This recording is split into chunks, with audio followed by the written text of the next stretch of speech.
정면이나 후면, 측면에서 봐야 될 것들 좀 디테일하게 써놓은 것들도 있고 어떤 것들을 통해서 자세의 정렬이 틀어져 있는지를 확인할 수 있는지 그런 요소들을 써놓기는 했는데 그냥 참고만 일단 하시고요. 굳이 이런 세부적인 것들을 하나하나 다 보려고 하실 필요 없어요. 특히 회원들은 이 자세 틀어짐을 계속 관찰했던 사람들이 아니다 보니까 미세한 거 얘기해줘봤자 어차피 몰라요. 그리고 어깨 높이 차이가 엄청 큰데도 어깨 높이 차이 있어요. 그러면 똑같은 것 같은데요. 이렇게 얘기하는 사람들도 있기 때문에 조그만 거 가지고 얘기할 필요는 없고요. 큼직큼직한 거 누가 봐도 이건 좀 심하게 틀어져 있다 싶은 부분들을 찝어주시면 됩니다. 꼭 이 사람한테 자세 정렬 문제가 있어야만 하는 건 아니기 때문에 꼭 문제가 있다라는 얘기를 하기 위해서 찾으실 필요 없으세요. 그래서 다양한 것들을 찾을 수 있는데 적어도 우리가 얼굴 교정과 자세 교정을 하는데 필요한 것들 세 가지는 아니고 세 항목을 보자면 이거예요. 일단 무게 중심이 실린 쪽 다리가 어디 있는지를 보시는 거예요. 이게 왼쪽에 가 있는지 오른쪽에 가 있는지를 보는 거고요.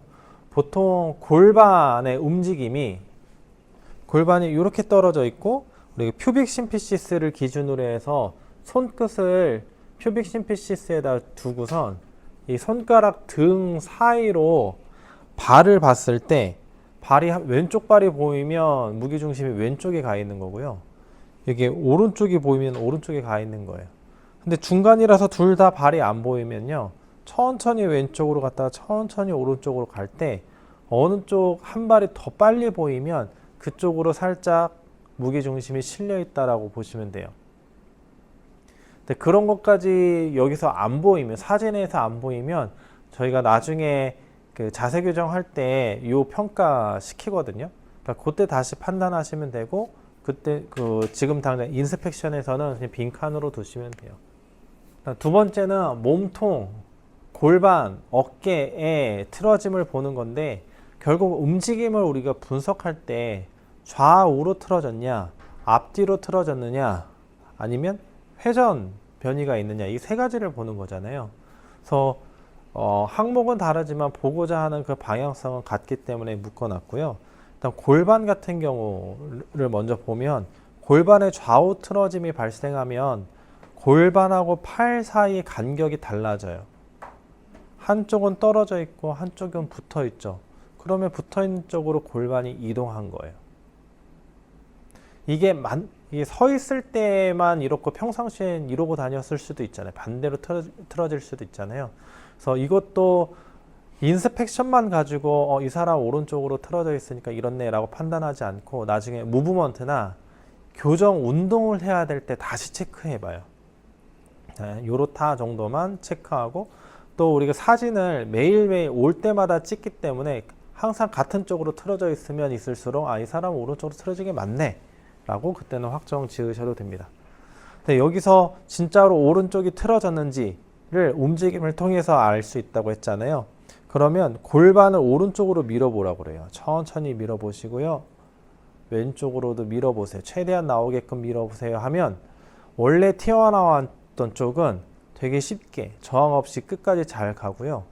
여기는 항상 쪼여져 있으니까 연부 조직들도 뭉쳐 있고 관절들도 이거에 맞춰서 형성되어 있다 보니까 들러붙어 있다 보니까 반대쪽으로 밀려고 하면 저항감을 더 강하게 느껴요. 그래서 그걸 통해서 알 수 있고 앞뒤도 마찬가지예요. 보통 오른쪽으로 골반이 가 있다는 거예요. 이쪽으로 골반이 가 있다는 얘기는 왼쪽 엉덩이에 힘이 들어가 있다는 얘기거든요. 꽉 조이고 있다 보니까 이렇게 하면 골반이 앞쪽으로 튀어나와요. 반대쪽이. 근데 이게 앞쪽으로 튀어나온 게 맞나 싶으면 골반을 앞쪽으로 밀어보라고 하고 뒤쪽으로 밀어보라고 하면 원래 갔던 쪽은 잘 가는데 반대쪽이 잘 안 갈 거예요. 그리고 회원한테 이 ASIS를 짚어보라고 하면 움직일 때 어느 쪽으로 틀어졌는지 판단하기가 더 쉬워지거든요. 비주얼적으로 보이는 것들이 있으니까. 이것도 방법이에요. 그 다음에 골반이 이렇게 어느 한쪽이 위로 올라가거나 어느 한쪽이 위로 올라갈 수 있거든요. 또 마찬가지로 이렇게 올려보세요. 아니면 이렇게 올려보세요. 반대쪽으로 하다 보면 한쪽은 되게 수월한데 한쪽은 되게 불편해요. 그래서 불편함이 있다라고 하면 그 자세로 오랫동안 생활했다라고 판단하셔도 됩니다. 두 번째는 몸통도 마찬가지예요. 골반이 이제 몸통으로 위치만 바뀐 거고, 섰는데 몸통하고 팔하고 가까워져 있으면 몸통이 그쪽으로 이동한 거예요. 몸통이 이쪽으로 이동했다는 얘기는 척추의 커브가 이렇게 되어 있다는 거죠. 그러니까 어깨도 따라서 오른쪽 어깨, 그 볼록한 쪽으로 어깨가 올라와 있을 거예요. 어깨는 몸통에 걸쳐 있는 거잖아요. 그래서 몸통이 오른쪽이 높으면 당연히 어깨도 오른쪽이 높을 수밖에 없어요. 보통 어깨 높이가 다르니까 어깨를 가지고 어떻게 하려고 하는데, 그거보다는 어깨를 떠받치고 있는 몸통이 교정이 돼야 돼요. 몸통이 교정되고 났는데도 불구하고 어깨 틀어짐이 있으면 그때는 어깨의 문제인데, 대개는 몸통을 해결하면 어깨는 좋아져요. 밸런스가 잡히게 되어 있습니다.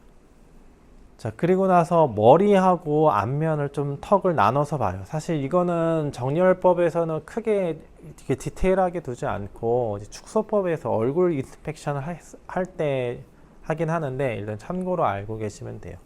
이제 머리도 결국엔 틀어지는 게 왼쪽으로 갔느냐 오른쪽으로 갔느냐 앞뒤로 회전했느냐, 그 아예 시프팅 되는 경우가 있어요. 이런 식으로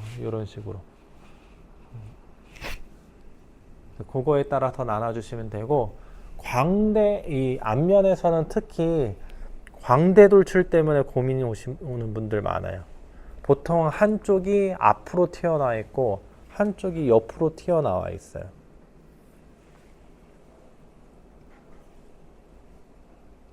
그리고 이거는 이제 앞면에서도 턱을 제외한 부분을 보는 거고요. 특히 눈높이 있죠.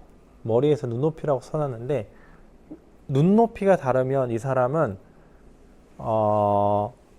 경추의 문제를 갖고 있다고 보시면 돼요. 경추가 후두골이 있고 1번부터 7번까지 이렇게 있잖아요. 커브가 있으면 머리가 틀어지면서 눈높이가 달라지기도 하고, 아래 커브는 괜찮은데 C1하고 후두골 사이에 글라이딩으로 뭐 이렇게 틀어져 있다고, 이렇게 틀어지게 되면 이것도 눈높이가 달라져요. 그래서 나중에 교정할 때도 눈높이를 맞추면서 머리의 정렬 상태를 잡는 게 우선이고요. 그렇게 한 다음에 턱의 틀어짐을 봐요. 턱 틀어짐에서 봐야 될 거는 턱 끝의 위치가 왼쪽에 가 있느냐 오른쪽에 가 있느냐, 그리고 하각이 여기가 이제 넓어 보인다고 한단 말이에요. 한쪽이 더 넓어 보이고 한쪽은 더 좁아 보여요. 뭐 각도가 여기는 너무 사각턱이 나오고 여기는 얄쌍해 보여서 이쪽이 좋아요. 뭐 이런 얘기들을 하시는데, 이 하각이 어느 쪽이 더 많이 나와 있느냐에 따라서 턱이 회전되어 있는 거예요. 이렇게 나온 쪽으로 회전되어 있는 거예요. 왼쪽이 나왔으면 왼쪽이 돌출되어 있는 거고, 오른쪽이 나왔으면 오른쪽이 나와 있는 거고, 그런 것들을 판단할 수 있어요. 이것도 마찬가지로 축소 시간에 좀 더 디테일하게 다룰 거고요. 그리고 이 인스펙션은 나만 판단하는 것보다 가능한 회원도 기억하게끔 해주세요. 그래서 나중에 물어볼 테니까 기억하고 계세요. 어깨 어느 쪽이 높았죠? 자, 골반 어느 쪽으로 갔어요? 이런 것들을 계속 물어봐서 자기의 상태를 알고 있어야지 우리가 같이 있는 이 시간 외에 생활하면서도 아 맞아, 난 이렇게 되어 있으니까 이렇게 해야 되겠구나, 스스로 바뀌려고 노력하기 시작합니다.